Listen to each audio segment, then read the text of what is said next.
A lot of this isn't going to make sense to you, and I'm sorry about that.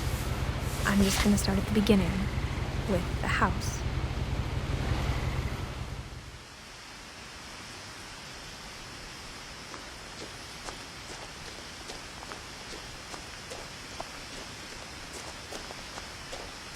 I lived here until I was 11, but I wasn't allowed inside half the rooms.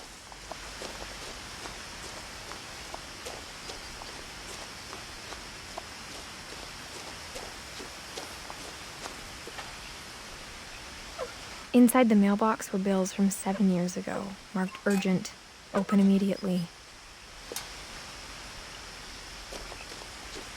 I hadn't been back since my brother Lewis's funeral.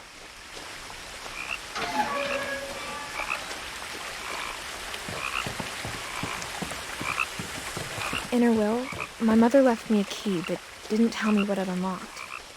Maybe she thought I'd know, or she thought that the mystery would be enough to bring me back.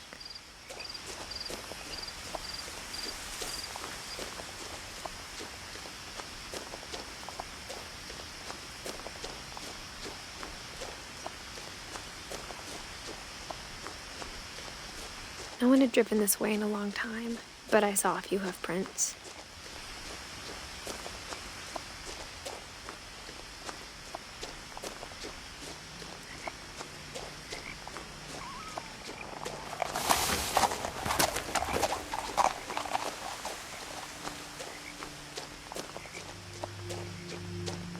The truth is, even after I inherited the house, I never thought I'd come back to it. But now I had questions about my family that only the house knew the answers to.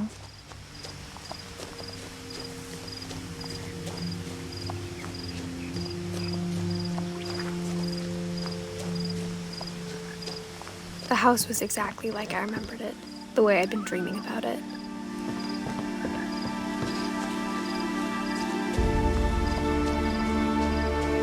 As a child, the house made me uncomfortable in a way I couldn't put into words.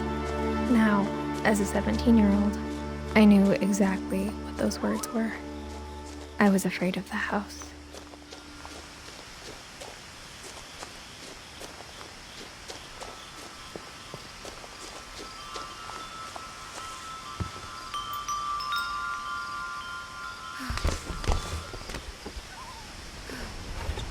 Crawling through the doggy door used to be a lot easier when I was 11.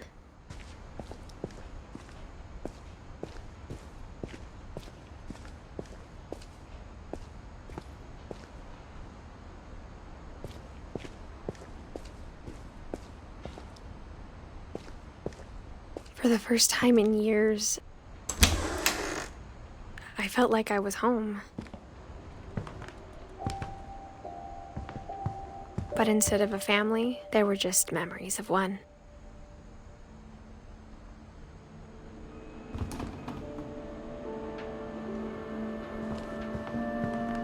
Like how only one restaurant would deliver to our house, so we had Chinese a lot.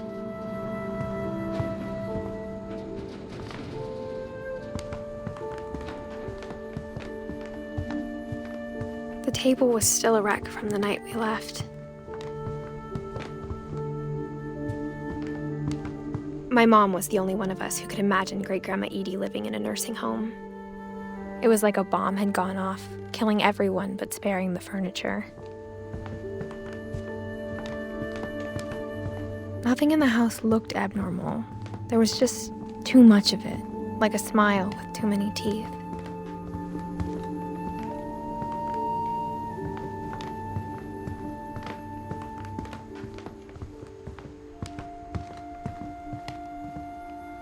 Mom always told me to stay out of the basement, so I wasn't too surprised when the key didn't fit.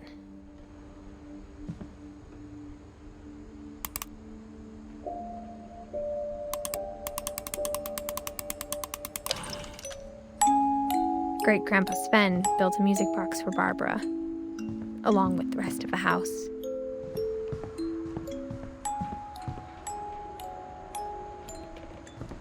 My mom wasn't much of an optimist, but she never stopped believing that my brother Milton was alive.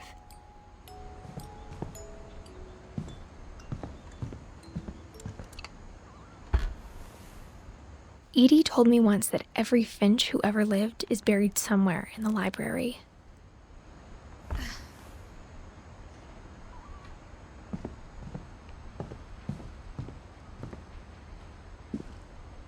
After Milton disappeared, Mom sealed up all the bedrooms. Then Edie retaliated and drilled peepholes.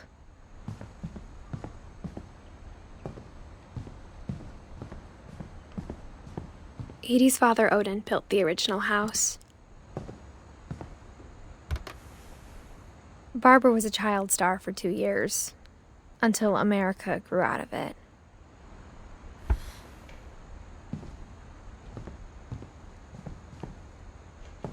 Whenever people ask me about my family, the first thing they always want to know about is Barbara.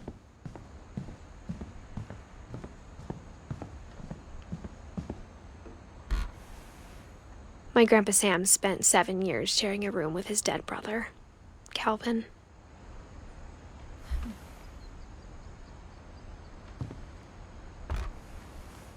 As a kid, I just assumed every house had peepholes and sealed rooms you weren't allowed inside of.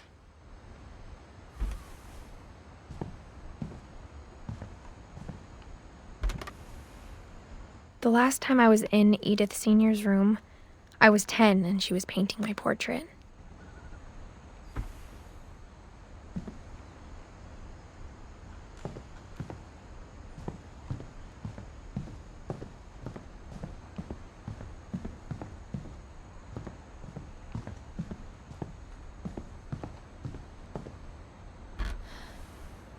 Molly always seemed like a girl I could imagine being friends with, if she hadn't died in 1947.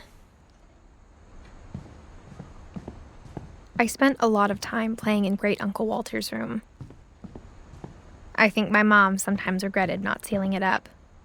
Lewis told me there were secret passages, but I never believed him.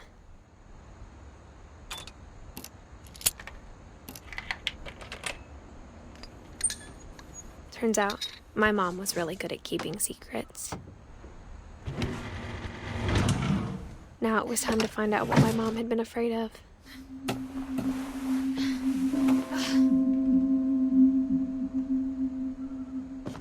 Reading this, maybe it sounds like I had a plan, but I had no idea what was behind that door.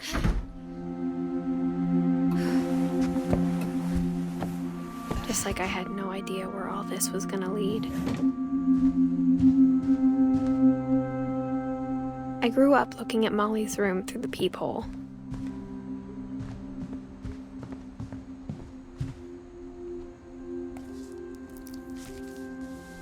December 13th, 1947. Dear Diary, I'll be gone soon, but I wanted to tell somebody about what's gonna happen. It started when Mom sent me to bed without dinner. I woke up and I was starving, so I looked around for something to eat. The gerbil food was dry, but I didn't mind it.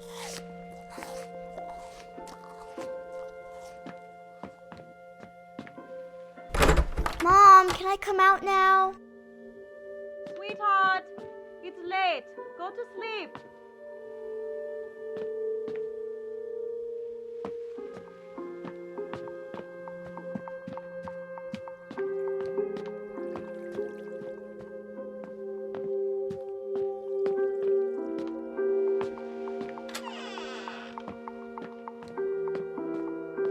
I kept eating and eating.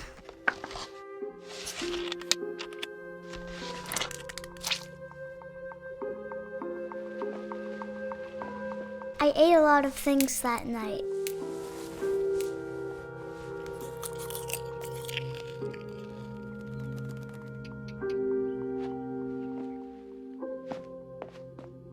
Then I heard chirping outside my window. It was a barn swallow going back to her nest. I reached out for her. And suddenly, I was a cat.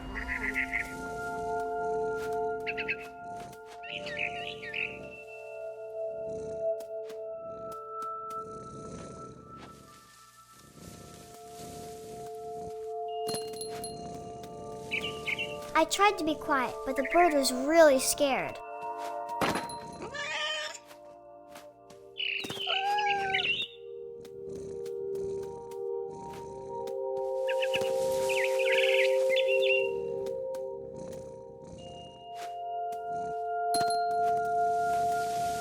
Mom and Dad didn't even look at me.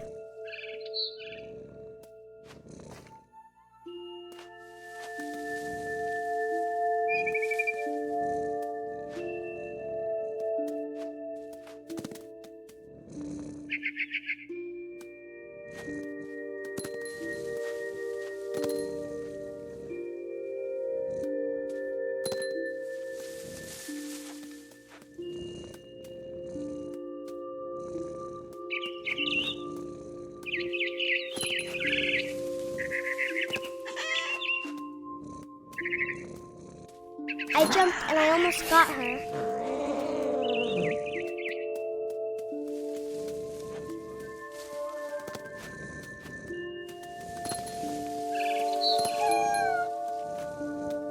I could tell she was getting really tired. Now I was up in the big tree. I promised Dad I wouldn't climb it anymore. All I cared about was eating that mama bird. I gobbled her up. And suddenly, I was an owl. First, all I heard was the wind. Then I heard little teeth nibbling in the grass.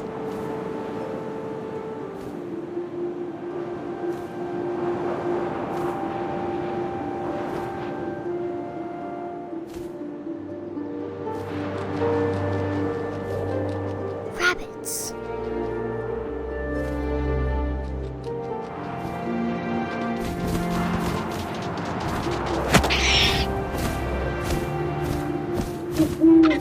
I imagined his face looking up and seeing mine through my talons. I swallowed him up, and I didn't chew one bit. Then I flew off to find something bigger.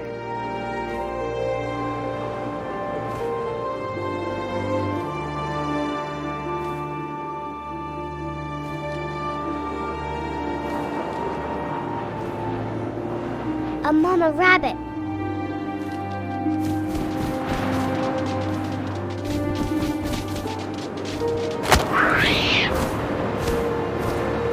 She was almost too big to carry. I started choking, but I couldn't stop eating. And suddenly, I was a shark.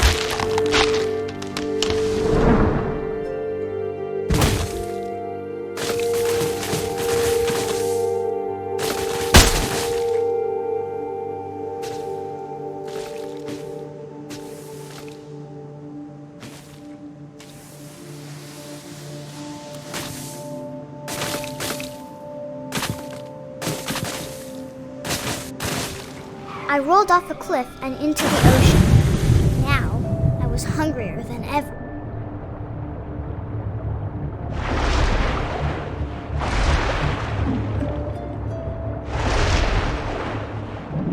I wanted fat, juicy seals.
opened my eyes, everything had changed.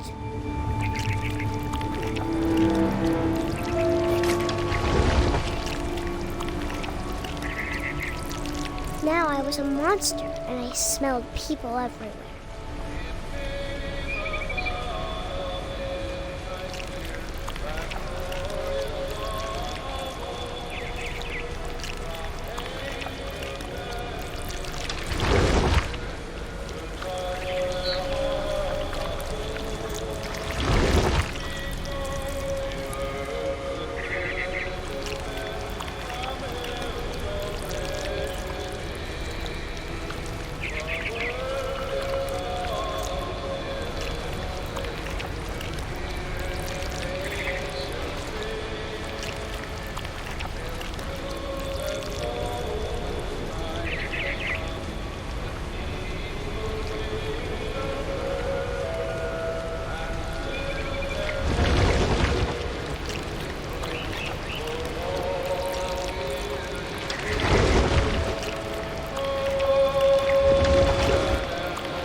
I was big, but I moved real quiet.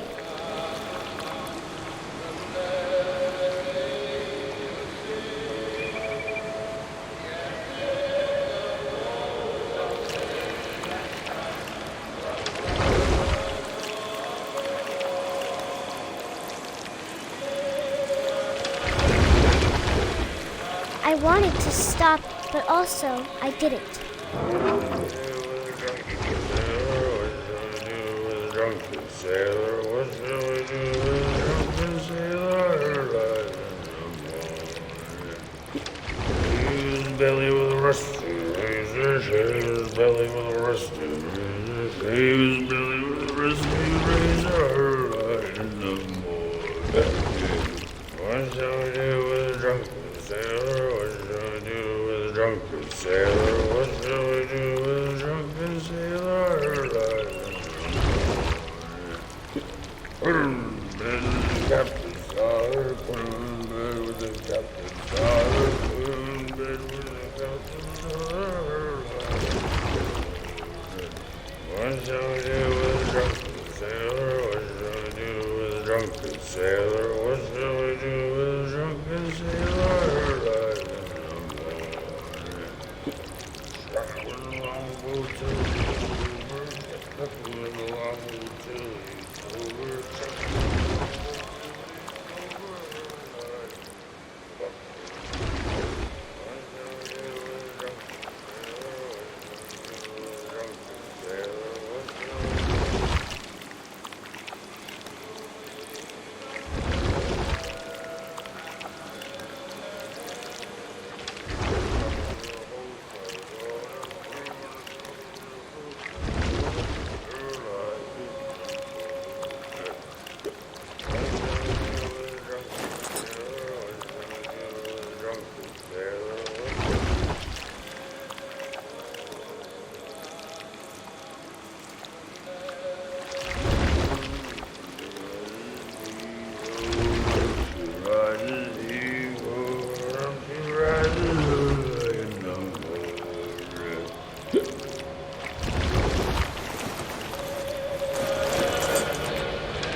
last passenger, I was still hungry. And across the water, I smelled something new. Something I had to have, so I swam towards it.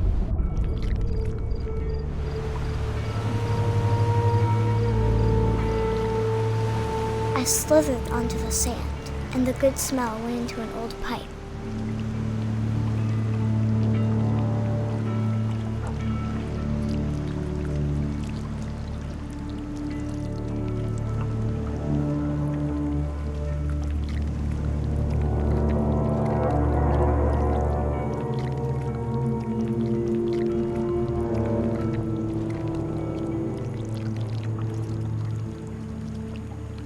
I got closer and closer.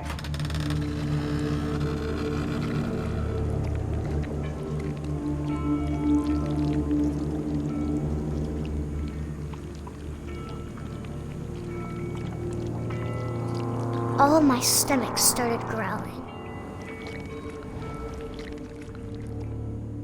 And suddenly, I was me again. I held my breath for a long time, but I couldn't hear anything.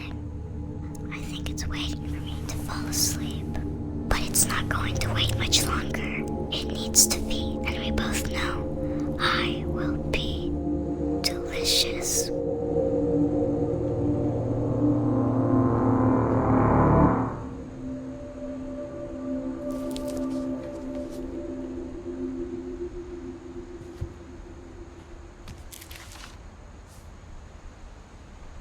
I'm not sure if I believed all of that, but I'm sure Edie would have.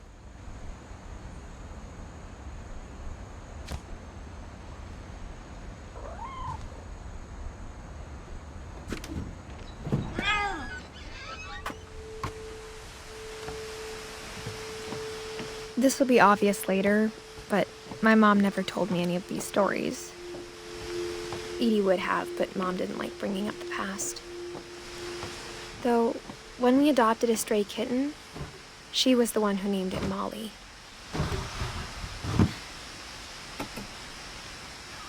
I spent a lot of time in Great-Grandma Edie's room.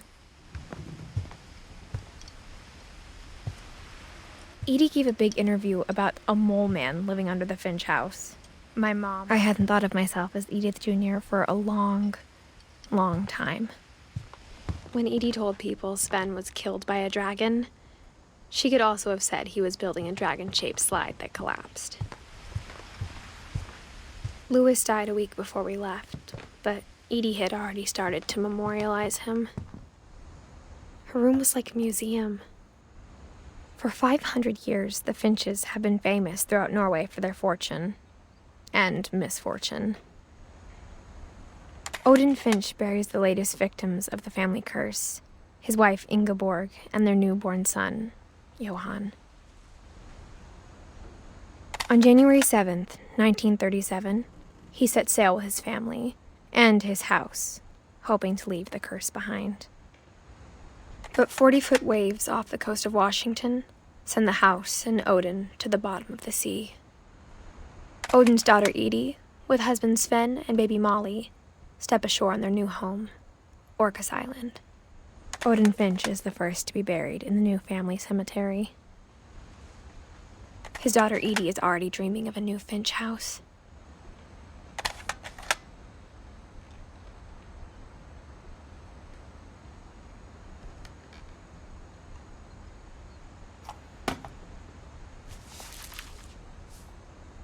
Whatever's wrong with this family, it goes back a long ways.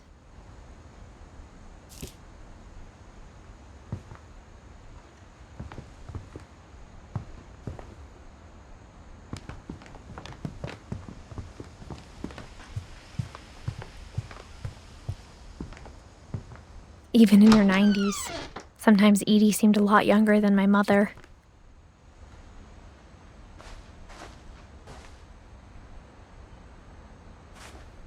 The only trace Grandpa Sam's first wife, Kay, left on the house was the pink bathroom.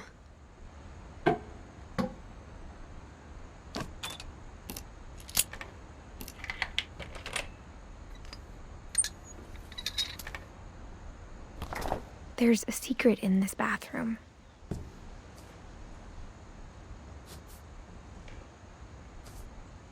It's in the last place you would look. It isn't in the cupboard.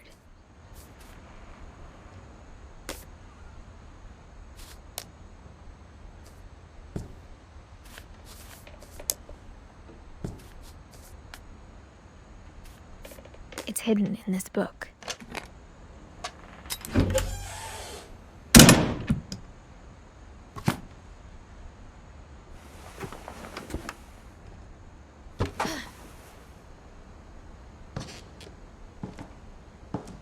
Sven gave Sam an old camera he'd refurbished.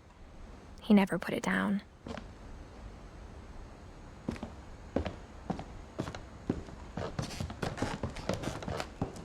From the paintings on the wall, it was clear my brother Milton had been here before me.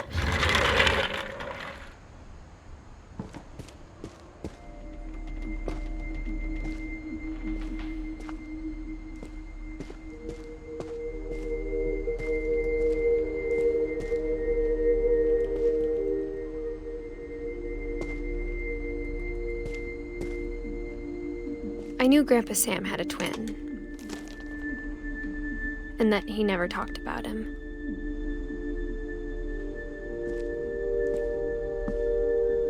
I guess my grandpa didn't like history any more than my mom did.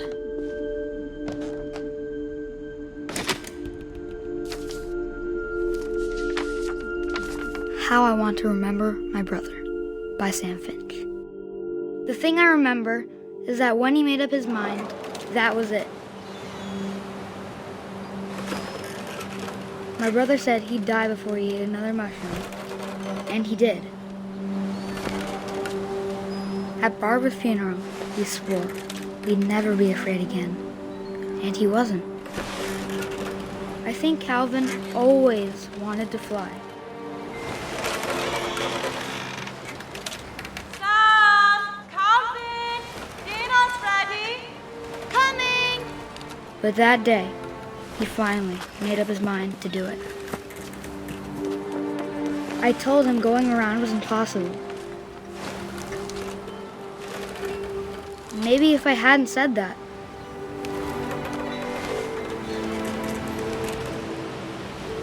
Calvin! I'm not gonna tell you again!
maybe if the wind hadn't picked up,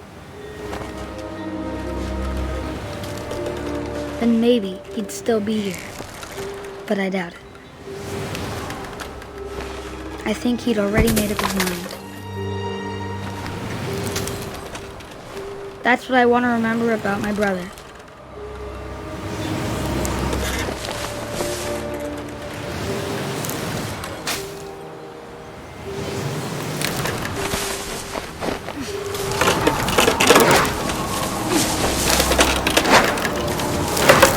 The day he made up his mind to fly.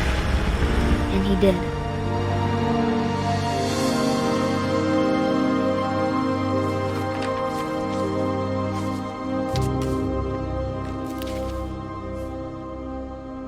Kevin's story felt strangely familiar. When I was younger, I remember trying to do the exact same thing.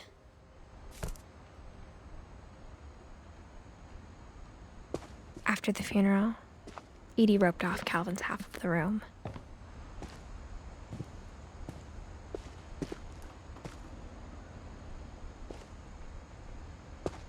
Mom said Grandpa Sam enlisted at 18 and never set foot in the room again.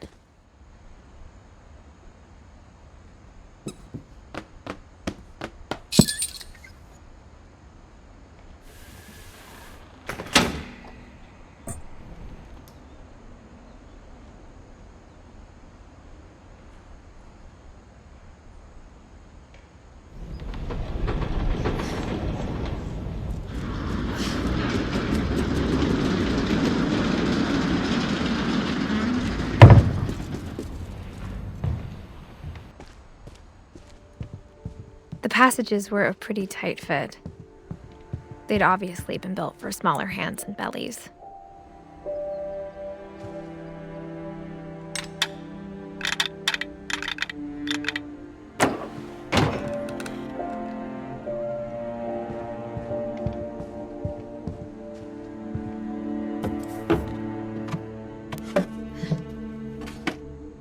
Growing up, I always thought of Barbara as a child star.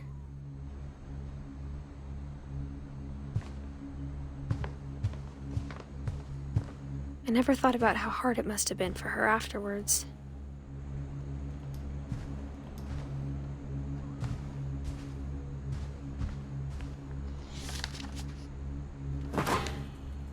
Of all the stories people wrote about Barbara's death, I'm surprised Edie saved this one.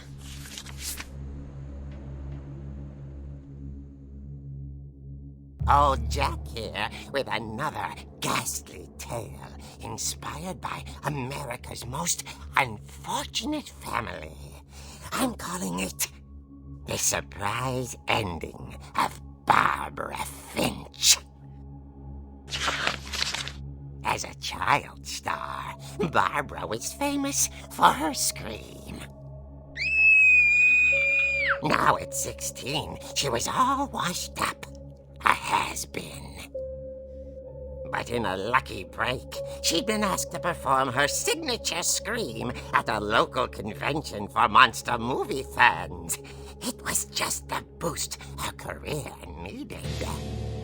Unfortunately, her scream hadn't aged well. Getting better. I think you just need the right motivation. Her biggest fan and current boyfriend, Rick, was about to demonstrate when... Now that was a great scream. It was Barbara's father, Sven. He'd slipped into a table saw and had to be rushed to the emergency room. So Barbara got stuck babysitting her youngest brother, Walter. Her convention comeback was cancelled. Okay, I'm hearing frustration, but I'm not hearing terror. What if I tried... A gang of hoodlums in Halloween masks have been terrorizing Orcas Island tonight. Police are urging residents to... That came from the basement. You're right! Also, I loved your delivery on that. Why is your basement door locked? Because my dad likes making puzzles and secret passages. There's a key hidden in the music box. The secret is to keep winding and winding until finally the key pops out. Thanks, babe. I'll be back in a sec. 20 minutes later, Rick hadn't returned. So Barbara went to look for him, right on cue. She reached for the music box. And as she wound the key, she listened for Rick, but the house was silent.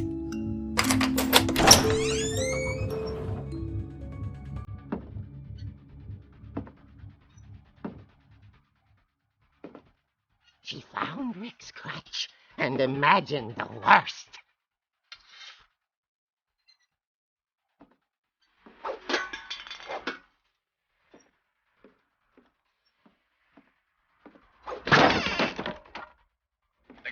here is the infamous Hookman killer, Dr. Carl Hamill, who impaled and then ate his family 10 years ago tonight.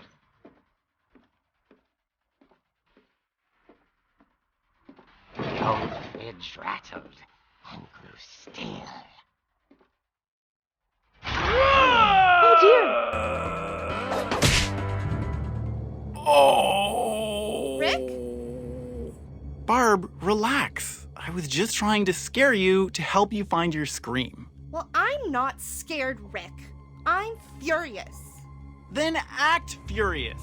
All I'm getting from you now is that you're hurt and confused and She threw him out, but she kept a little something to remember him by. Barb, have you seen my other crutch? And she was still holding it when she fell asleep watching the late picture show. Hours later... Barbara! Walter, what's going on up there? Ah! Okay, I'm coming up, but if this is a trick, you're dead, Walter.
Okay, Barbara, there's gotta be another way out of here. That night, she played her part beautifully.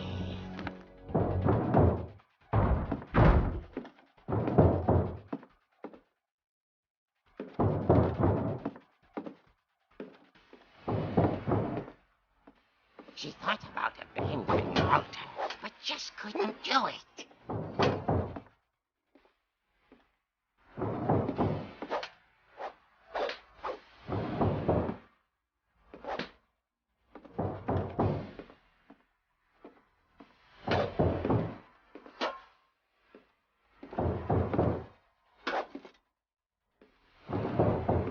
Molly's door hadn't been opened in years. The hinges groaned.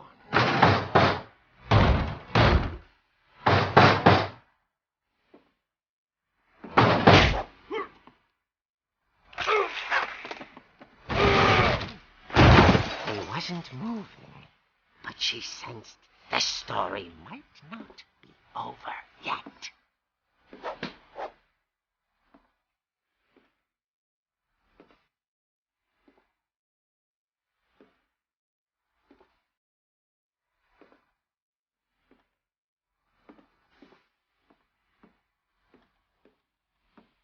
The Hookman had vanished. She listened for his breathing, but all she heard was...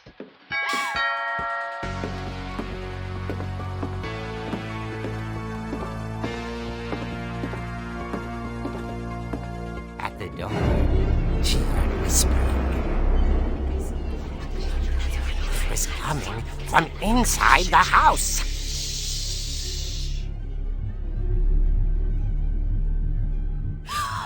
Oh dear. The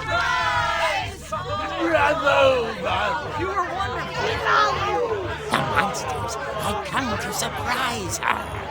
For Barbara, it was a dream come true. Then she saw what kind of monsters they were, and she realized what was about to happen. She was going to be famous. And with her final breath, Barbara Finch gave the performance of her life.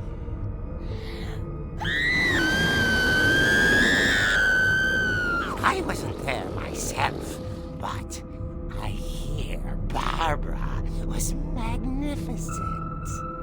Poor girl. She had a taste for stardom. But unfortunately, so did her fans. Of course, the police blamed it all on poor Rick, who disappeared the same night. And little Walter, hiding under his bed the whole time. He took it all pretty hard, but that's another story. As for Barbara, tucked inside the music box was all they ever found of her. Her ear. Now that's what I call a real eerie tale.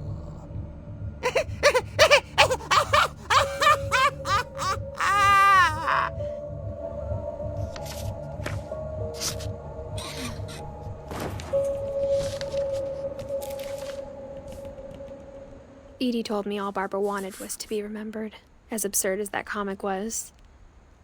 Maybe what Edie saw was a happy ending.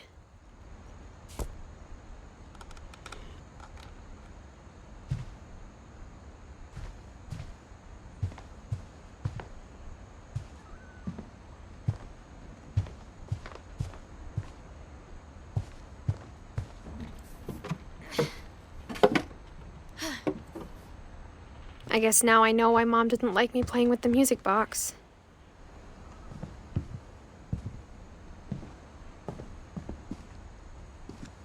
Mom must have locked the third floor stairs on the night we left.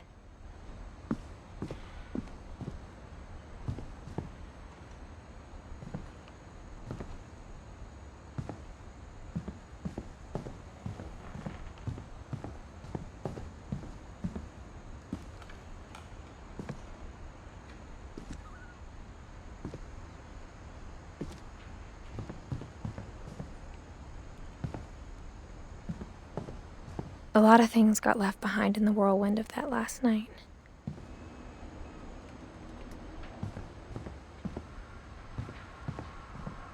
It's funny. All those times I played with the music box and never found the basement key.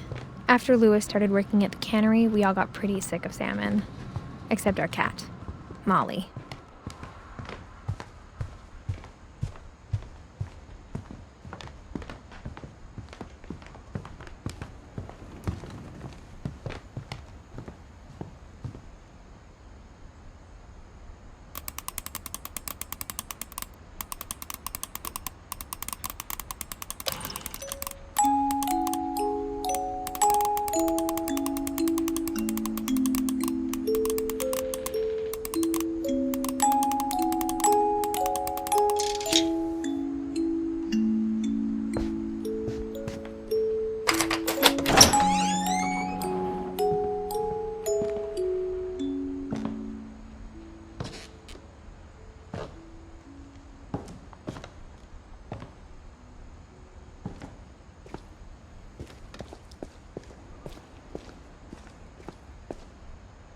Mom said the basement was off limits, unless I wanted another tetanus shot.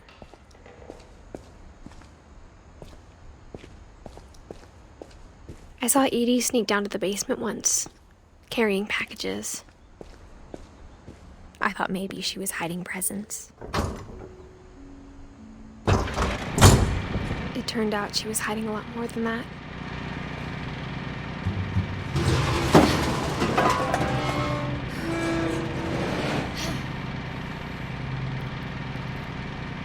I remember asking Mom once about where Walter had gone. She said after Barbara died, he got as far away as he could. If there's a pattern in all these stories, I think it's that none of us has gotten very far. Goodbye, everyone. I can't believe I've been down here for 30 years. On that first day, after the shaking started, I didn't think I'd survive a week.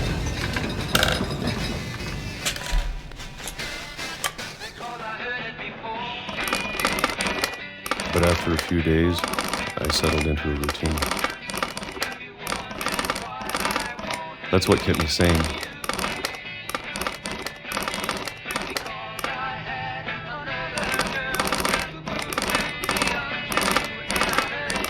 Having a schedule, living for today. I always expected to be dead tomorrow. But if you wait long enough, you get used to anything.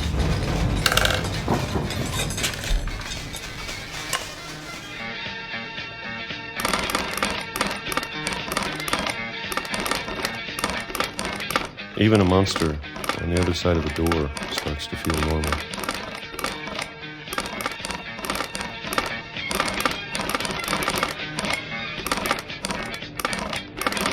Almost friendly.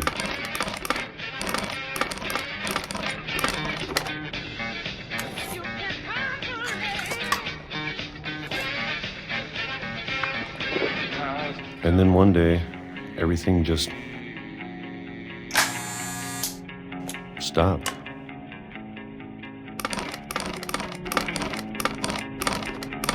Whatever that thing was, it was gone. Maybe it got tired of waiting. Or maybe I just got tired of being afraid.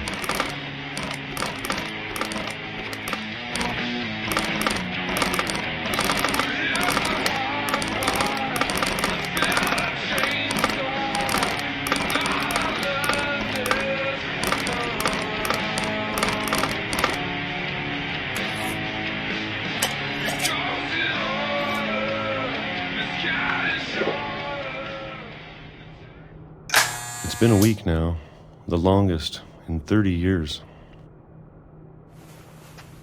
I'm done waiting. I have to leave while I still can.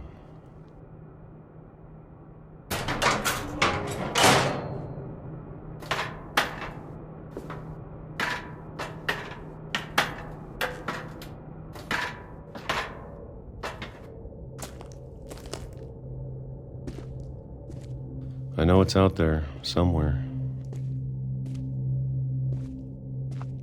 Whatever killed Barbara and Molly and Calvin. Maybe this is all a mistake. But I need to stop living the same day. Even if it kills me.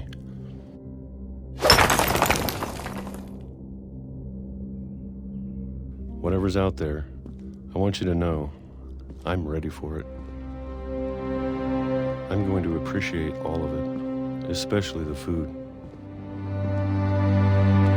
I don't mind if I only have a year left, or a month, or a single week. I'd be happy with one more day.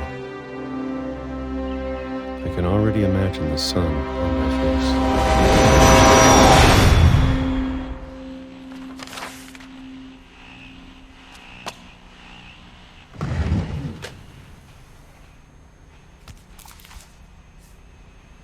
Walter died when I was 6. I can't believe my mom never told me he was down here. I'm sure my mom was trying to protect me.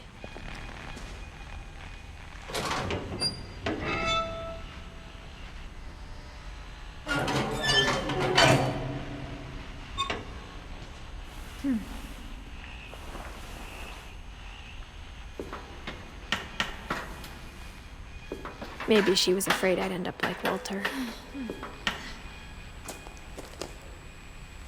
But if she never told me about an uncle under the house,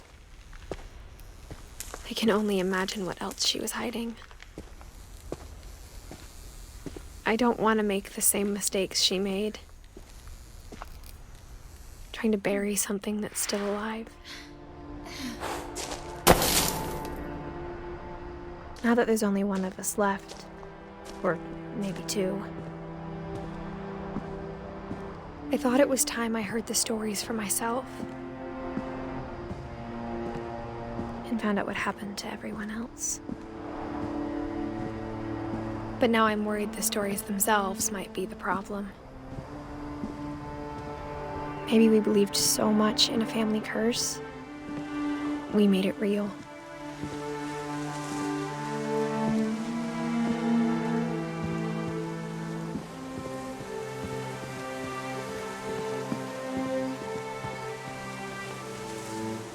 I don't know if I should even be writing this.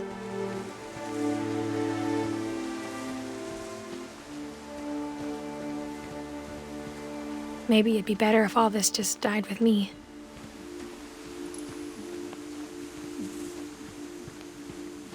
But I thought you should know about your family.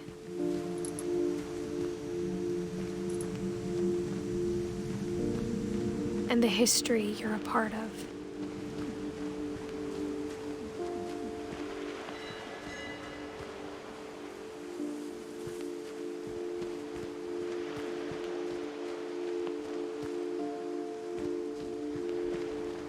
Though to be honest, I feel as lost as you probably do right now. I think the people in these stories believed them, for what that's worth.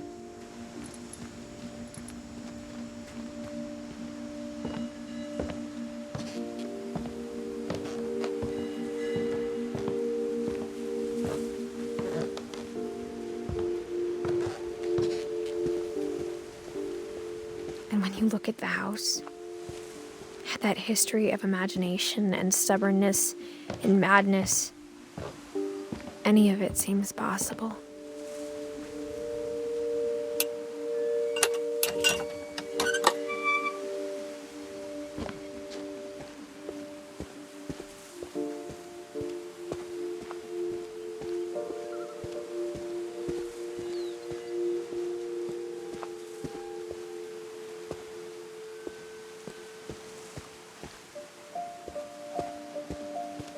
I think we've been surrounded by death for so long, we've just gotten used to it.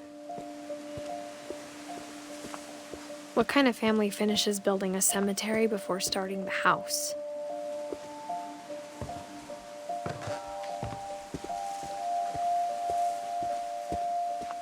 It's embarrassing for me to admit this, but the pet cemetery made me more uncomfortable than the human one. 3 of the gerbils are mine, and 2 had been my fault.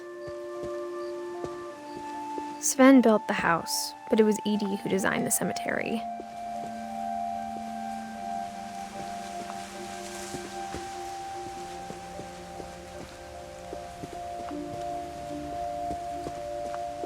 I'm sure Odin's monument had been Edie's idea.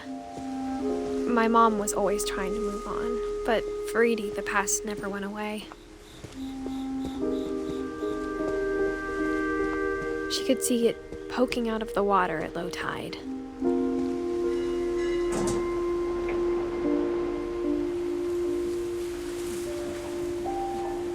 Edie said she dreamed about the old house every night.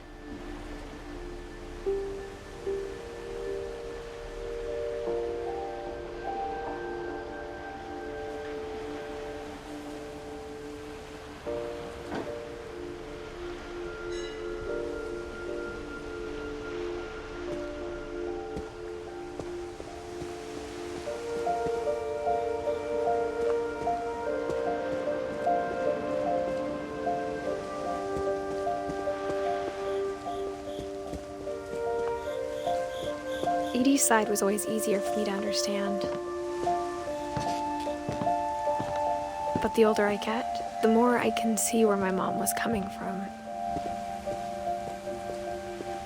Her dad had been pretty strict, but it wasn't enough to save her brothers. She was just trying to do better.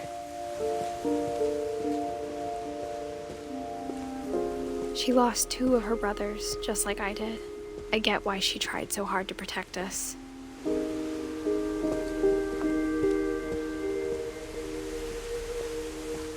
There's so many things I wish I could ask my mom now. Part of me thinks this is what she wanted all along. For me to come back someday and find everything out for myself.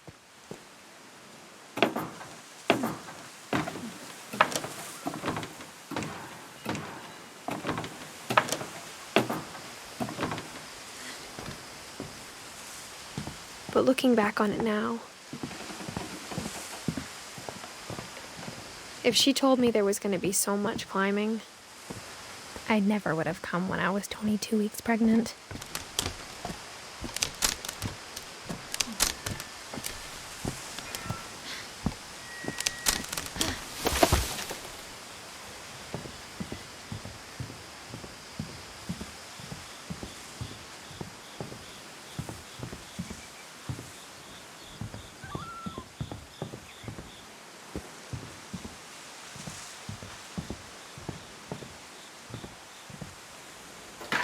I never met Grandpa Sam, but I think he and my mom had a lot in common.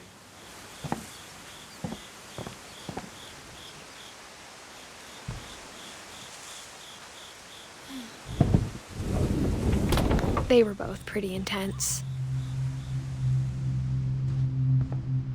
Sam spent his life shooting photos, but Mom said he got nervous being in front of the camera. I guess we're all afraid of something.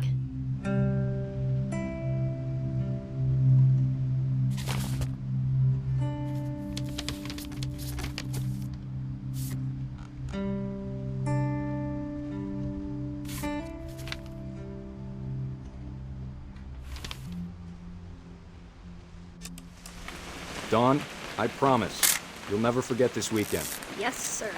These memories are gonna last a lifetime. Mm-hmm. Am I gonna have to shoot anything? It's a hunting trip, Dawn. Shooting is strongly encouraged. Shouldn't we be leaving? Just want to get a shot of you, Dawn, then we can take off. I'm over here, Dad.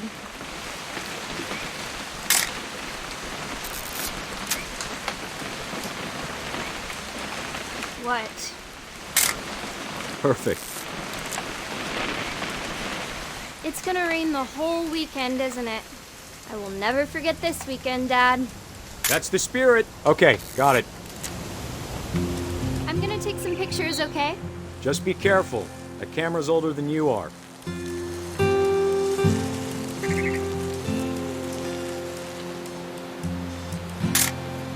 Aw. You're right, Dad. It's starting to clear up. It's still freezing, though.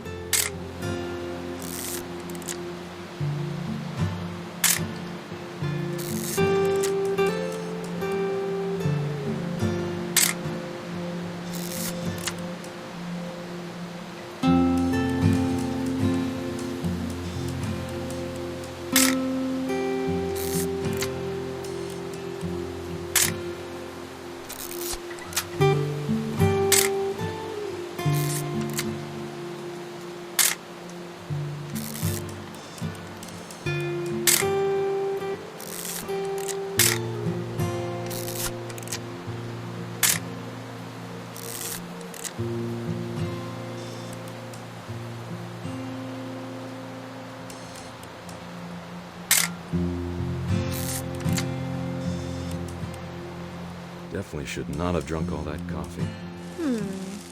Hold. Hey! That's a keeper. I'm just saying, I'm not always gonna be here, Dawn. You'll need to remember this stuff, if you want to survive. I'll be fine, Dad. You know who else thought he was gonna be fine? Some guy who died. Dawn, I'm being serious. I know, Dad. You're always serious. Doesn't being out here make you want to chill out? Well, to tell you the truth, I haven't been out here in 20 years. Dawn, don't you think you could find something more interesting to photograph? You don't need to waste any more film on me, kiddo.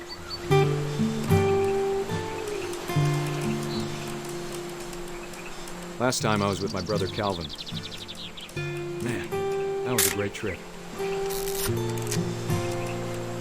Your grandpa Sven taught us how to fish, how to build a fire. We found an old logging trail. There were deer everywhere. I bet if I could remember where that trail was, we'd spot a buck for you in no time. Give me a minute to check the map.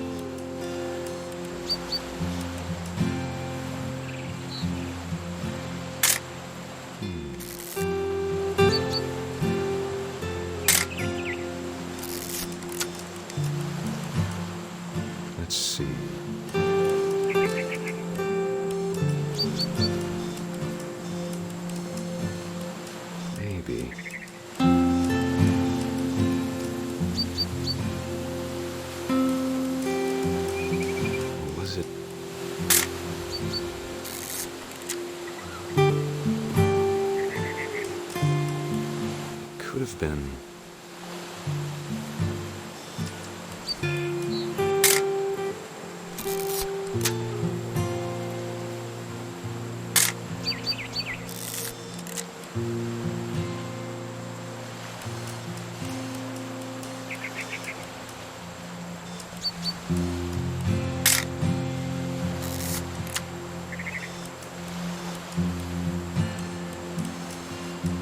Dad! Good eyes, Dawn.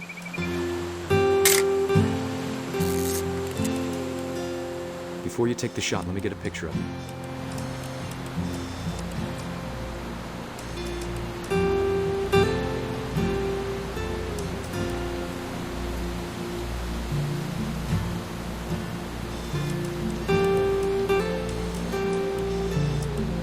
Dad, I...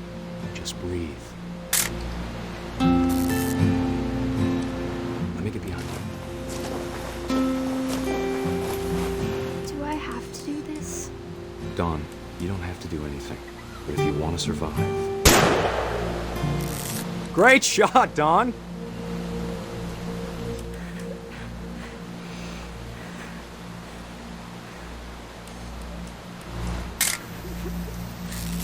I'm proud of you, Dawn. Always remember that, okay?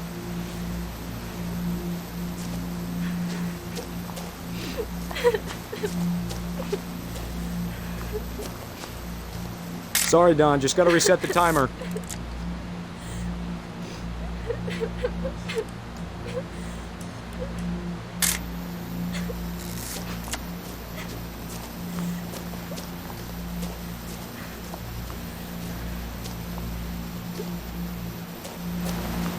Dad, it's twitching. I think That's it's totally so- normal, Dawn. Just focus on the camera. Try not to think about... Dad!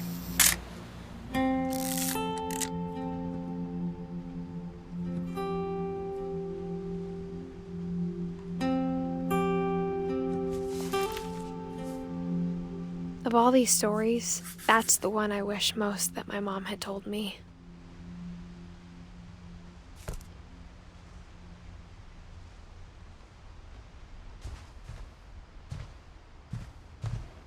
Instead of hiding from death, Sam seemed to go out of his way to meet it.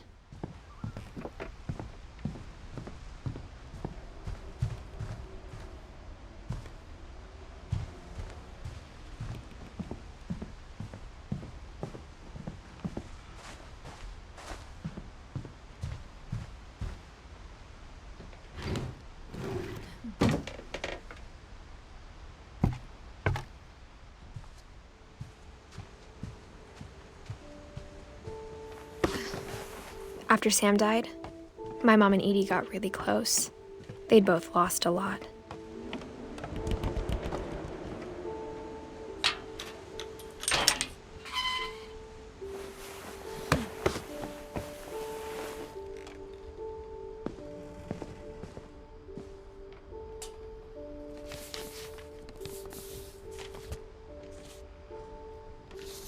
Dear Kay, do you remember the way Gregory used to laugh when he thought he was alone?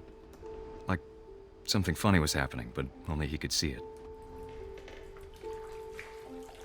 I think he saw things the rest of us don't.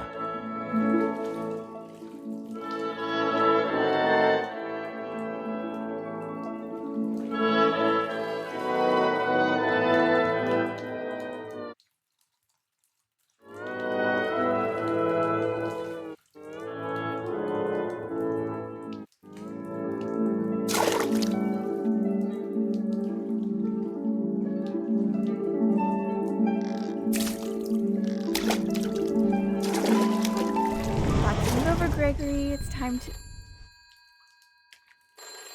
Hold on, sweetie. Hello? Sam, I told you I don't want to talk right now. I wonder what he saw. What his world was like.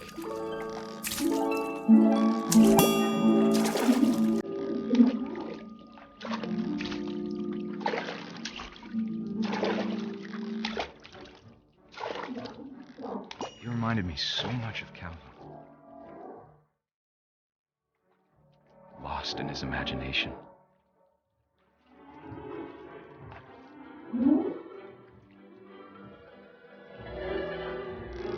Whatever it was he saw.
Sure made him happy.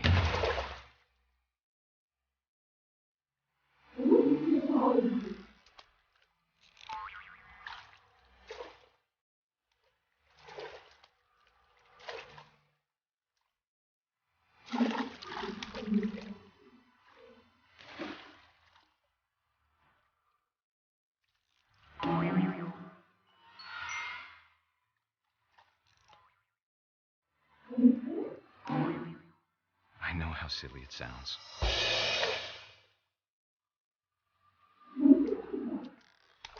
That I worried about a baby being too happy. But I could feel him slipping away. Sorry about that, Gregory. I know you did everything you could. Maybe if I hadn't called that night. Damn it. Hold on, I don't want Gregory to hear this.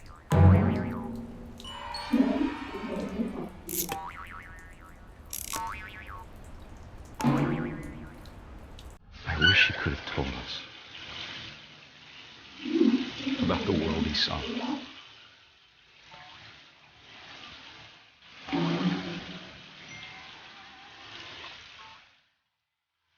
Hey, there's so much I don't understand about Gregory, about everything.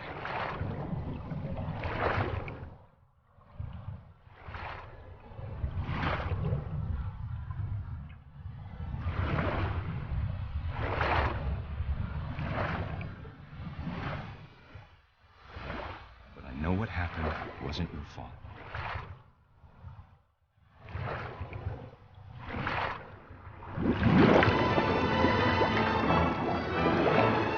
I'm sure he's happy.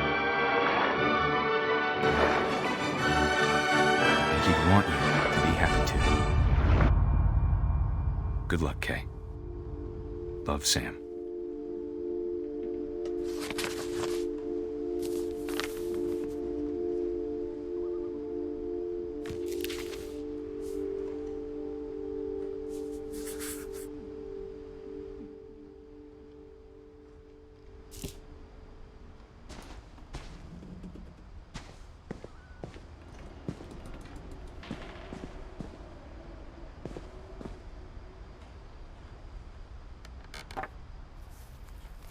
A poem for Gus, who always said the wedding was a bad idea.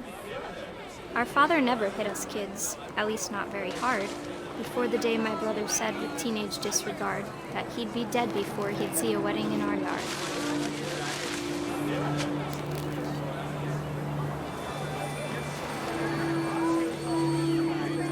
My father made him come, of course, but Gus stood far apart, just flew his kite and bottled up the storm inside his heart.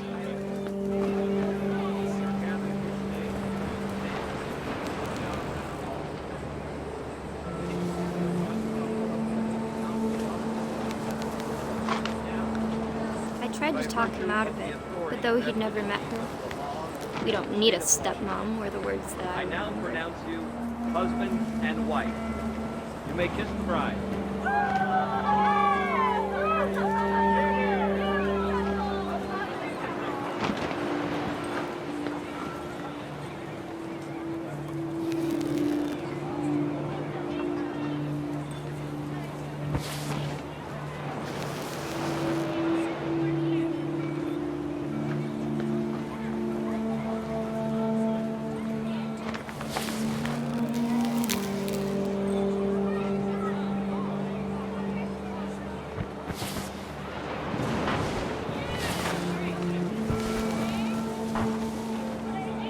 When the time for photos came, Dad ordered him to come here.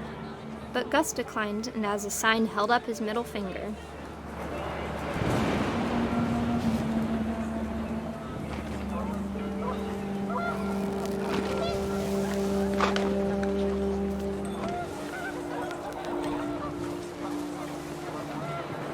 The wind picked up, and panicked geese appeared and quickly went. But all the humans did that day was go inside the tent.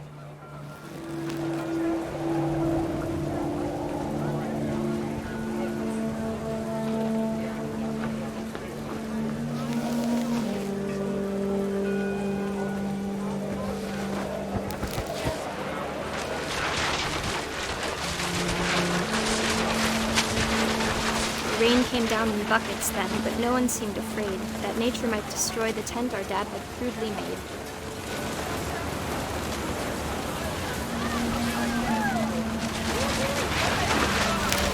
The thunder sounded much too close and full of angry power, but all my father said to this was, "Make the music louder."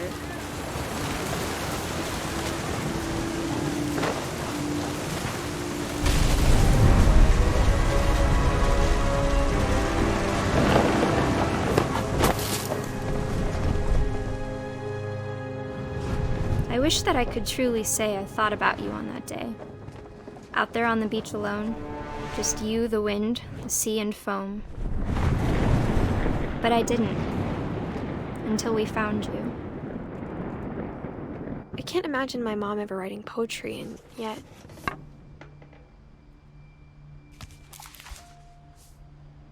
She never talked about him, but Mom told me once if I was a boy, they were going to name me Gus.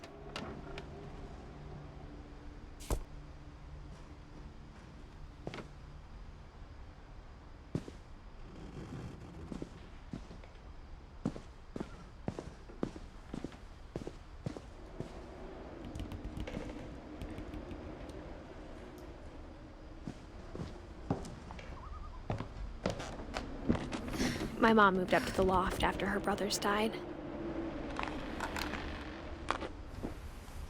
At the time, it was as far away as she could get.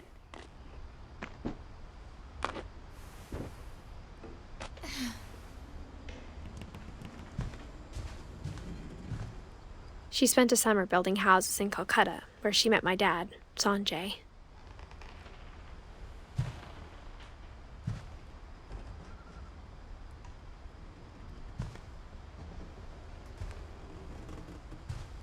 Religion was another thing my mom never talked about, but I think it helped her a lot after her dad died.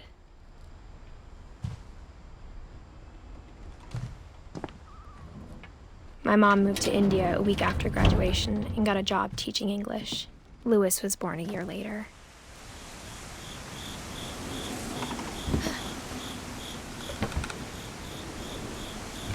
When my dad died, I don't think Mom knew where else to go. I'm sure Edie was happy to have her back. And to see kids in the house again.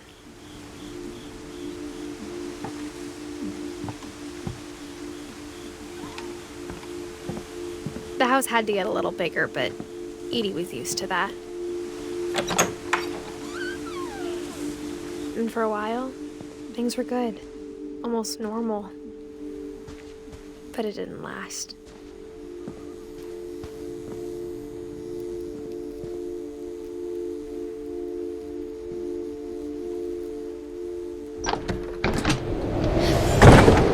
beginning of the end was Milton's 10th birthday, when Edie gave him a castle.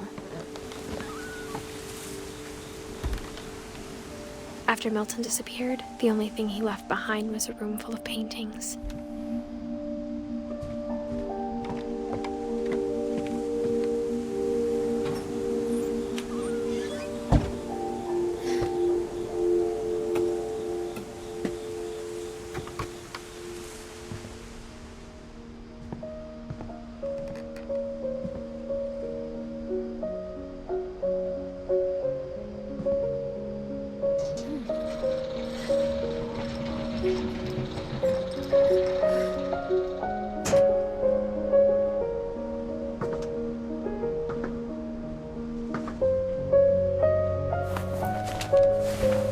Milton Finch in The Magic Paintbrush.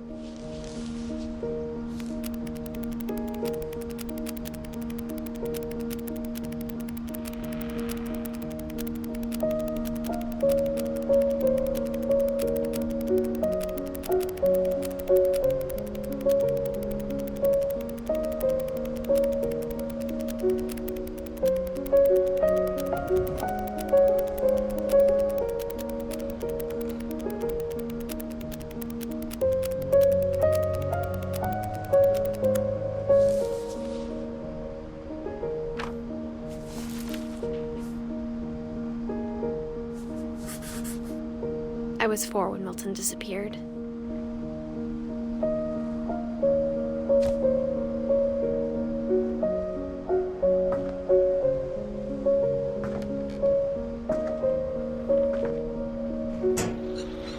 Mom spent months searching for my brother.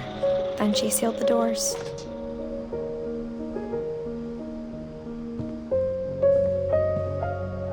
Whatever Milton had found in the house, Mom didn't want it getting out.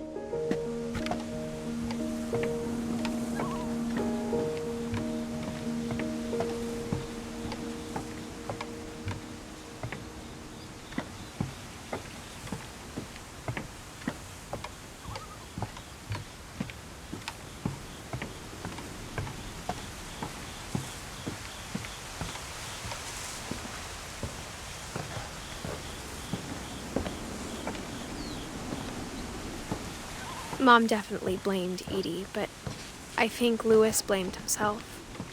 After he graduated, he just spent more and more time in his room, until Mom got him a job at the cannery. Everyone always told me to stay out of Louis's room, except Louis.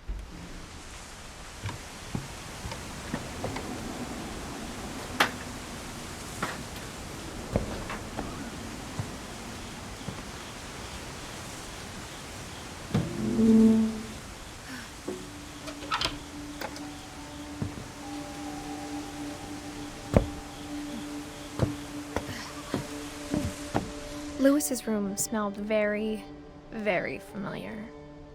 That part of him lived on.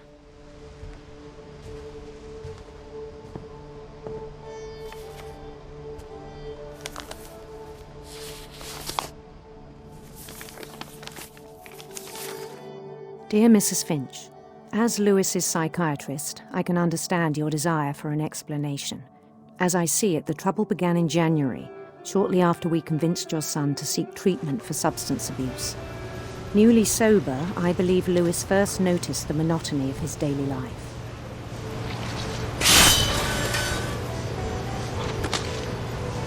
He kept working at the cannery.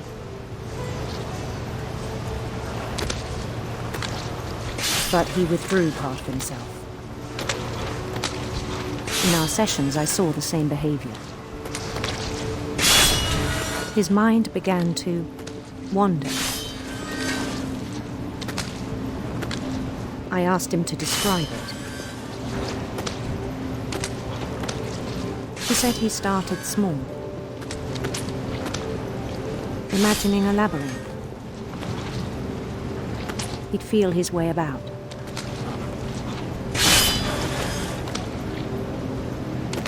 Then something moved. Bats.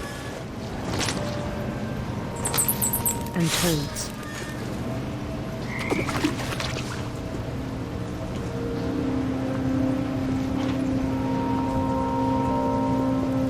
and things that have not names.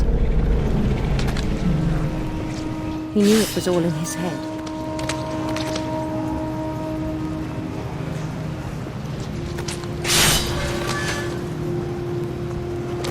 But he took it very seriously. I had hoped he'd find himself.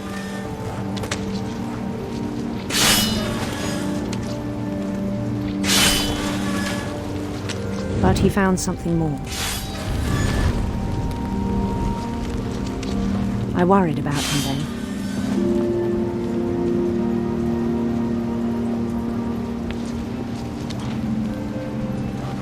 Daydreaming at the cannery, I spoke with his boss.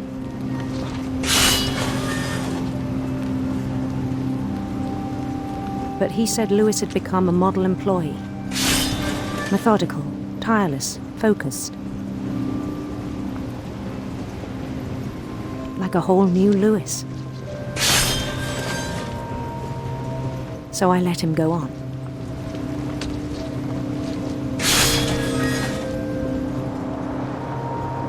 I even encouraged him. It seemed very promising at first.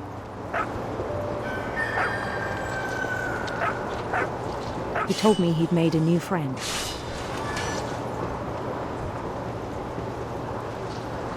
On the edge of a city he named Lewis Topia.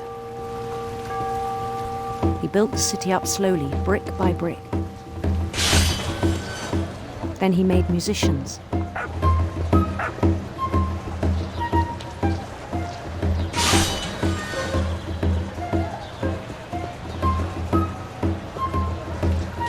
And songs for them to play. He talked about starting a band. And he was always humming something. Every day his imagination grew stronger.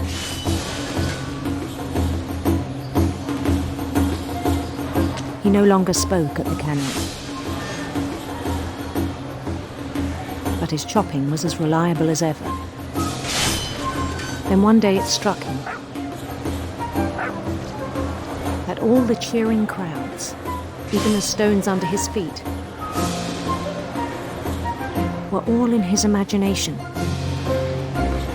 so he could do whatever he wished.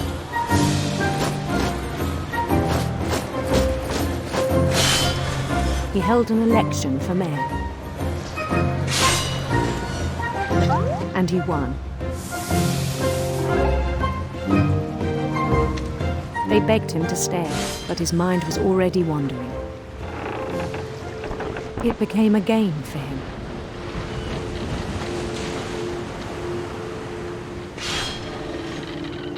He'd conquer a city, then immediately push on. New Louisville.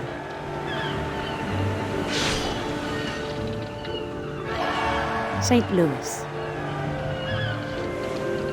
He started drifting away from our reality.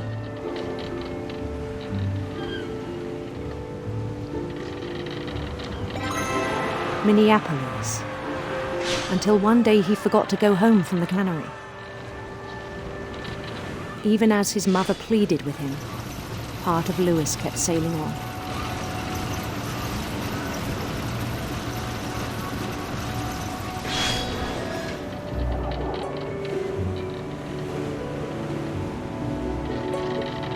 In Lewisburg, he heard rumors of a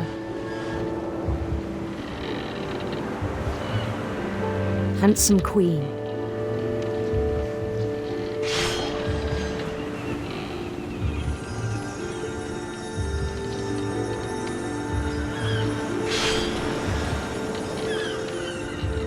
The queen was on her own quest for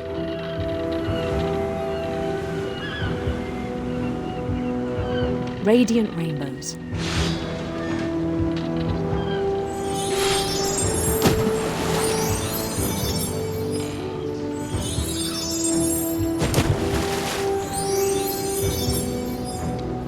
He followed the sound of her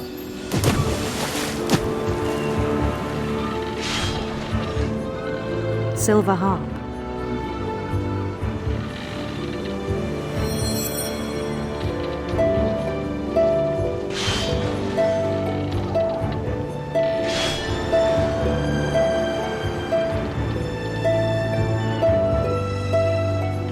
His chase led him to a golden palace east of the sun and west of the moon.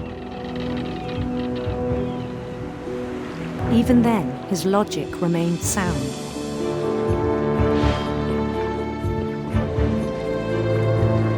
He knew the world was all in his imagination.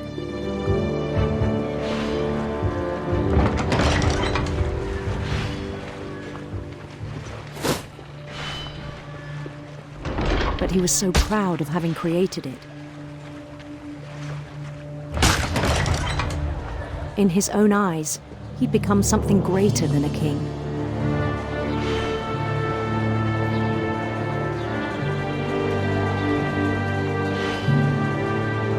For someone who'd never known success in the real world, I think it was overwhelming.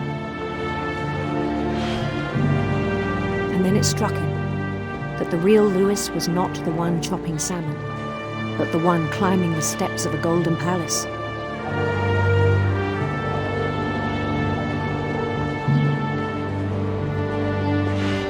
My imagination is as real as my body, he told me. It was hard to argue with him.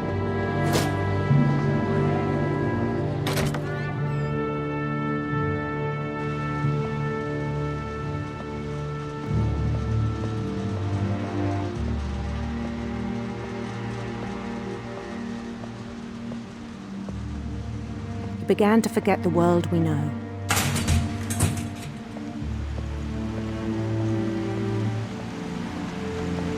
I think it pained him to remember Lewis, the cannery worker.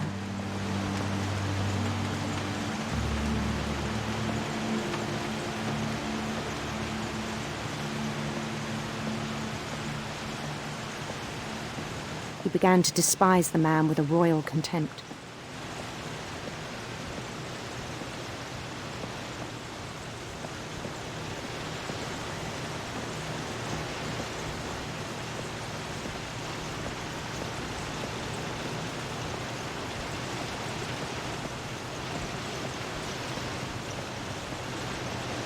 I still thought I could save him. Even after he said he was being crowned king over all the lands of wonder. The palace would be packed with his companions.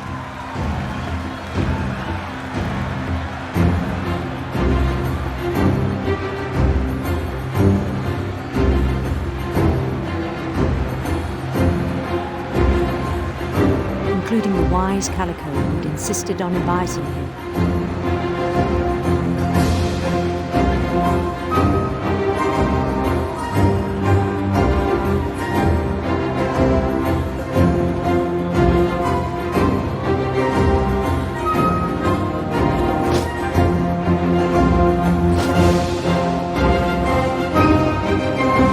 His queen waited, holding his crown.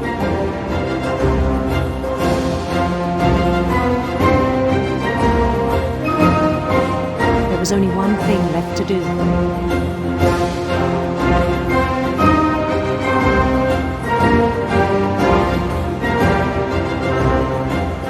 Bend down his head.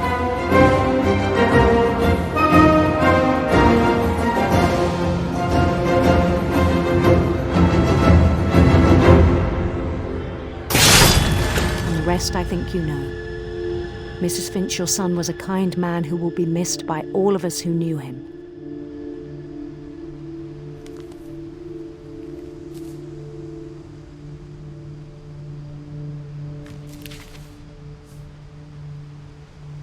My brother was really cool. I wish you could have met him.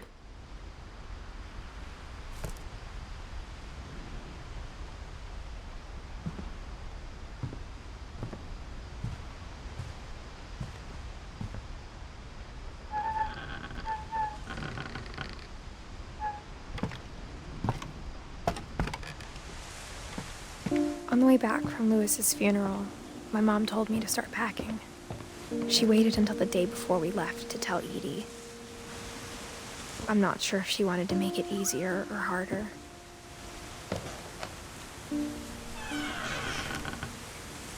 I wish we'd stayed. But I understand why we left.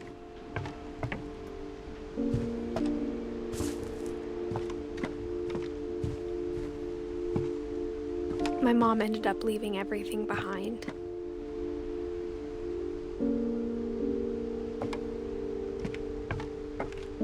What happened that night had been coming for a long time. Maybe it should have come sooner.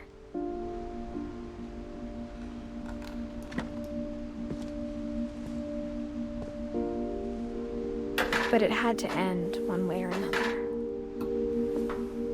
All that's left now is to tell you about that last night.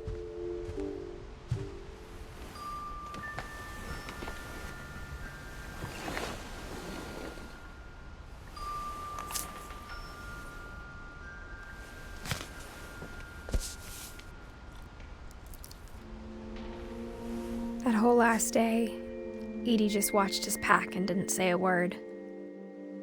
Until supper, when she raised her glass and said, "To our final night together, and all our final nights apart." Grandma, you know what I said about alcohol. Some of your medications are very Edith, specific. I left a present for you in the hallway. Why don't you go open it? The grown-ups have to argue now. I'm sorry, you're right. We're all leaving tomorrow. Let's just enjoy our last... I'm not leaving. Edith, you're excused.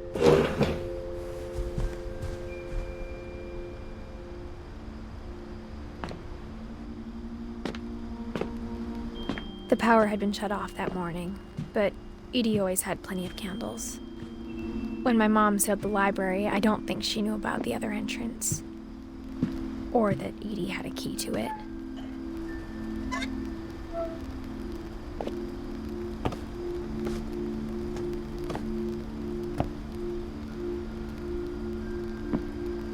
The thing you're afraid of isn't going to end when you leave the house.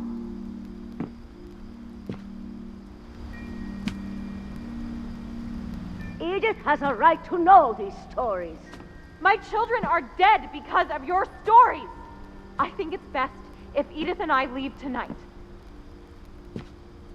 We'll have the nursing home send a van for you in the morning, okay?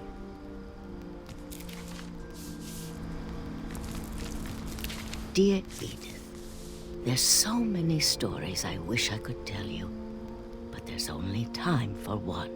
This is about what happened on the night you were born. That night, the tide went way, way out. It was the first and last time I ever saw the old house aground. There'd been an earthquake out in the middle of the ocean.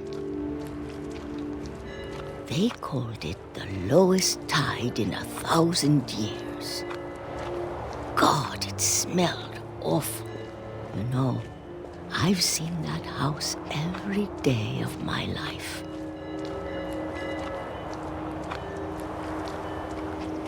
But I never thought I'd go back to it. When the fog rolled in, I lost my way.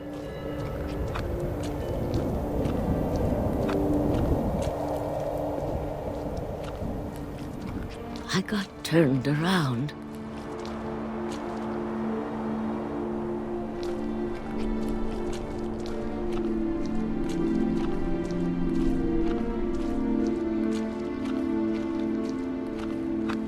For a while, I wandered.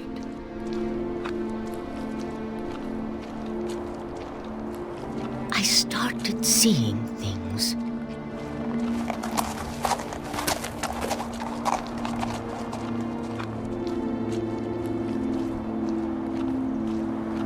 Things I'd forgotten had ever existed.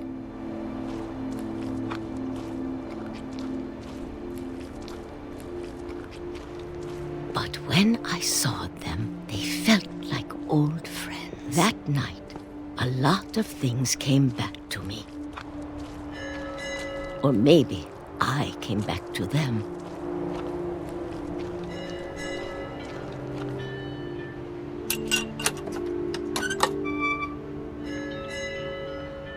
Things I can't explain, but that I need you to try and... Edith, what are you doing in here? It's mine. Edith! Mom, you're gonna rip it! Let go! I kicked and screamed, but Mom dragged me to the car. I never saw Great-Grandma Edie again. The next morning, the band came to pick her up, but she was already gone. After that, we moved around a lot.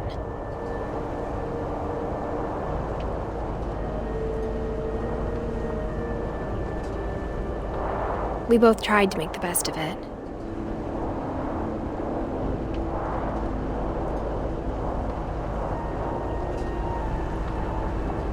A few years went by.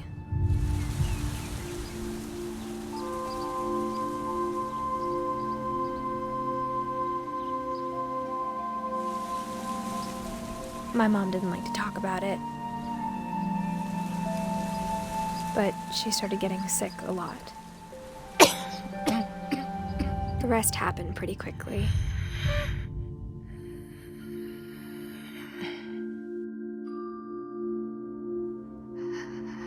She got better for a while, and then she didn't. And then I was alone.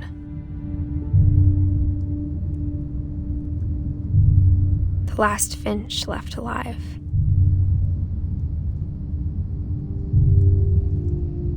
Until I found out about you. I'm still not sure what to tell you about all this.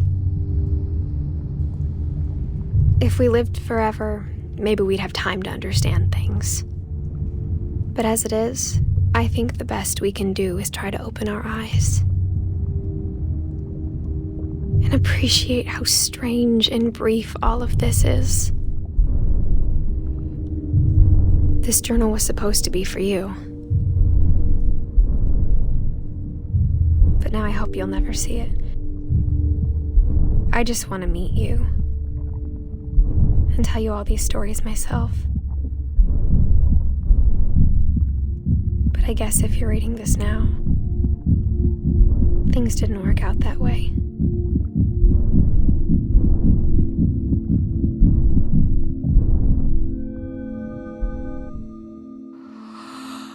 This is where your story begins.